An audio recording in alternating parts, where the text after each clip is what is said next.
Halo Sobat Penyatir, pernahkah kalian bertanya-tanya, mengapa hingga saat ini belum ada satupun negara di dunia yang menempatkan senjatanya di luar angkasa? Tanda tanya. Oke, pada video kali ini kita bahas ya penyatir.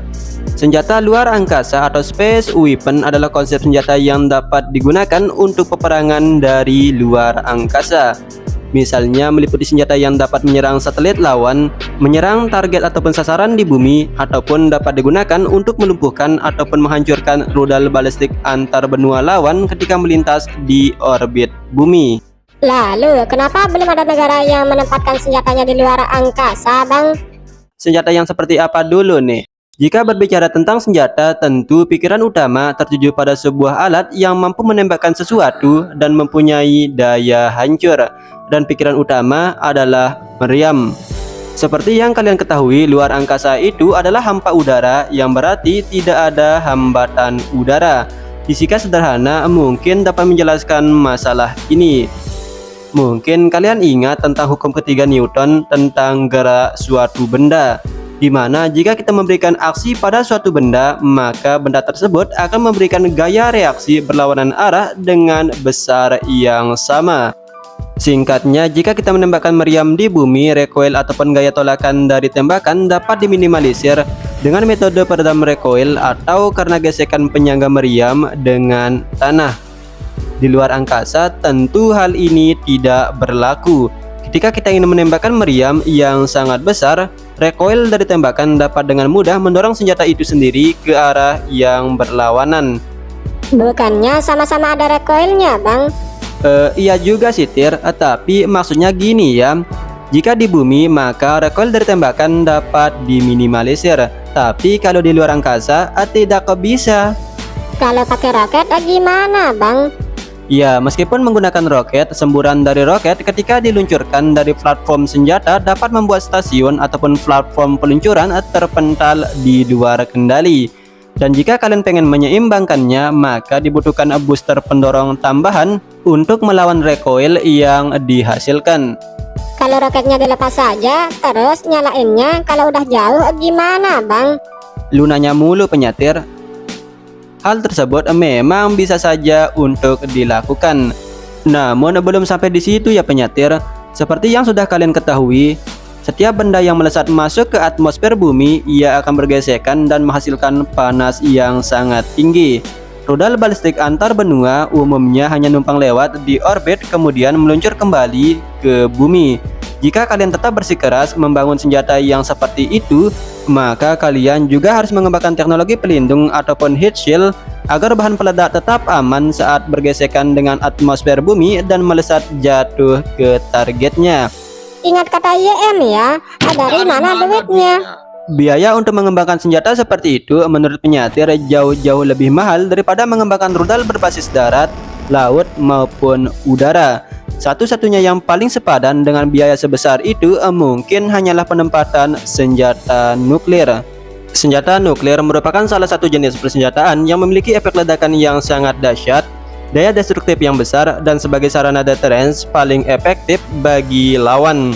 Senjata nuklir biasanya dikirimkan dari pesawat bomber, rudal balistik, torpedo, rudal jelajah, dan sebagainya.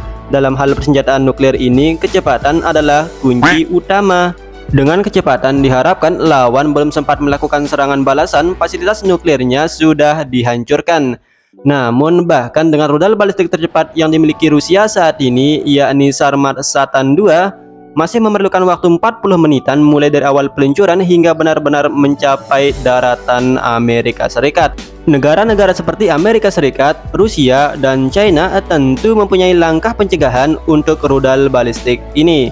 Mereka mempunyai satelit-satelit militer yang ditempatkan di orbit bumi untuk mendeteksi hawa panas dari booster rudal selama peluncuran. Hal tersebut bertujuan supaya mereka mampu melacak sedini mungkin ancaman tiba dan dilakukan pencegahan dengan sistem ABM atau dikenal dengan anti-ballistic missile. Untuk itulah opsi penempatan rudal balistik nuklir yang ditempatkan dan diluncurkan dari luar angkasa berpotensi berkali-kali lipat lebih cepat untuk menjangkau targetnya. Rudal dapat dilepaskan dan diarahkan dengan booster kecil, sehingga kecil kemungkinan akan terlacak oleh satelit pencegahan musuh. Kemudian rudal hanya perlu meluncur dengan sangat cepat bermodalkan kecepatan dari tarikan gaya gravitasi dan Dengan begitu berkembangnya teknologi saat ini, hal tersebut sangat-sangat mungkin untuk dilakukan. Namun mengapa belum ada negara yang membuatnya? Jawabannya adalah karena dilarang. Emang beneran dilarang loh. Alasan resminya adalah perjanjian luar angkasa yang disahkan oleh PBB pada tahun 1967. Perjanjian ini berisi melarang semua negara untuk menempatkan senjata pemusnah massal di orbit bumi, menempatkannya di bulan, benda langit lainnya, ataupun menempatkannya di luar angkasa. PBB hanya mengizinkan bahwa luar angkasa hanya diperuntukkan untuk tujuan damai, dengan kata lain untuk memajukan kepentingan dan kemaslahatan umat manusia. Namun tahukah kalian perjanjian ini memiliki kelemahan, yakni tidak melarang penempatan senjata konvensional di orbit bumi, sehingga berpotensi untuk dikembangkannya senjata apa yang dikenal dengan pengeboman kinetik. Untuk itulah pada awal tahun 2000-an Amerika Serikat pernah merancang senjata luar angkasa yang dikenal dengan proyektor atau familiar dengan sebutan tongkat dari dewa. Rancangan senjata ini cukup sederhana, yakni menjatuhkan batang tungsten sepanjang 6,1 meter, diameter 0,3 meter dan berbobot 8,2 ton. Rencananya batangan tungsten tersebut akan dijatuhkan dari luar angkasa, kemudian diharapkan ia akan terus berakselerasi karena tarikan gaya gravitasi mencapai kecepatan Mach 10 dan menghasilkan energi kinetik setara 11,5 ton TNT ketika terjadi tumbukan. Pada awalnya proyek tersebut memang sangat menjanjikan, namun sayangnya karena taksiran biaya yang sangat mahal akhirnya dibatalkan. Terlepas dari itu, dalam beberapa cuplikan film, misalnya dalam film Hollywood berjudul G.I. Joe Retaliation, pernah diperlihatkan sebuah senjata yang dinamai dengan proyek Zeus digunakan untuk menghancurkan kota London. Konsep senjata yang ditempatkan di luar angkasa sebenarnya bukanlah konsep yang baru. Bahkan sejak zaman Bapak Kumisnium, tepatnya pada era Perang Dunia Kedua, Jerman pernah merancang konsep senjata serupa. Rencananya adalah menempatkan cermin reflektor berukuran sangat besar seluas 9 km persegi, ketinggian 8.200 km, yang direncanakan akan digunakan untuk mempusatkan ataupun memfokuskan sinar matahari ke wilayah tertentu. Kira-kira mirip lah seperti kekebutan penyetir masa kecil seperti ini. Panas dari cermin reflektor ini diklaim mampu mendidihkan air laut dan membakar sebuah kota. Namun sayangnya pihak Jerman menyatakan butuh waktu sekitar 50 hingga 100 tahun untuk membangun senjata seperti itu. Kekalahan Jerman pada Perang Dunia Kedua juga membuatnya tak pernah terrealisasikan. Boro-boro buat gituan, buat ganti rugi perang aja udah keteteran. Pada tahun 1970-an, Uni Soviet dalam program pembuatan stasiun luar angkasa Almaz yang sangat rahasia dimulai. Terus kalau rahasia, kenapa bisa tahu, Bang? Taunya akan sekarang penyatir. Pada saat itu 3 stasiun pengintaian militer berawak diluncurkan, yakni Salyut 2, Salyut 3, dan Salyut 5. Dalam pengujiannya, diam-diam Uni Soviet memasukkan meriam otomatis 23 mm untuk mencegah intersepsi atau pembajakan musuh di luar angkasa. Selama pengujian tersebut, menurut berbagai rumor, ia berhasil ditembakkan selama 3 detik dan memuntahkan sekitar 20 butir peluru. Uni Soviet menutupi programnya tersebut dengan menyatakan bahwa stasiun luar angkasanya, yakni Salyut, adalah stasiun luar angkasa untuk kebutuhan sipil. Percobaan tersebut hingga saat ini menjadi satu-satunya uji coba penembakan senjata yang dilakukan di luar angkasa. Kirain di luar dugaan, Bang. Meskipun sampai saat ini belum ada negara lain yang membuat ataupun menempatkan senjatanya di luar angkasa, namun hal tersebut bukanlah hal yang mustahil. Terus kenapa nggak ada yang buat, Bang? Jadi gini ya penyatir, jika ada suatu negara yang membuat senjata di luar angkasa, maka reaksi negara-negara lain ada 3 kemungkinan. 1. Membiarkan negara tersebut mengembangkan senjata luar angkasanya dan negara tersebut tetap berkuasa selamanya.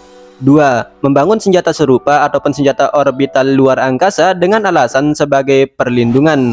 Ataupun nomor 3 adalah opsi yang paling baik, berpura-pura ditemukan sumber minyak di negara tersebut Jadi sumber masalah. dan kita beri kebebasan. dengan artian memerangi negara tersebut sebelum menyelesaikan pembangunan senjatanya. Sampai saat ini, konsep ataupun doktrin militer kehancuran yang dijamin bersama atau dikenal dengan Mutual Assured Destruction yang disingkat MAD masih cukup menjamin keamanan internasional. Meskipun ada perang dikit-dikit lah. Konsep MAD menjamin tidak ada dari salah 9 negara di dunia yang mempunyai senjata nuklir untuk menyerang terlebih dahulu. Hasilnya adalah perdamaian nuklir, di mana kehadiran senjata nuklir mengurangi risiko penggunaan nuklir itu sendiri. Setiap negara-negara nuklir akan berpikir, jika saya meluncurkan ataupun menyerang terlebih dahulu, maka dia juga akan membalasnya. Singkatnya, ente jual, ane beli. Masa ngutang? Konsep MAD ini telah cukup berhasil, tidak pernah digunakannya kembali senjata nuklir dalam peperangan. Setelah ia terakhir kalinya digunakan pada Perang Dunia Kedua, tepatnya dijatuhkan di kota Hiroshima dan Nagasaki. Harapannya sih jangan sampai suatu negara mempunyai senjata luar angkasa yang membuatnya merasa lebih superior, dapat menyerang lebih cepat, lebih dahulu dan tanpa ancaman serangan balik karena lawan sudah dihancurkan sepenuhnya. Oke, pembahasannya sampai sini dulu ya penyatir. Terima kasih telah menonton video ini dan seperti biasa, salam penyatir handal.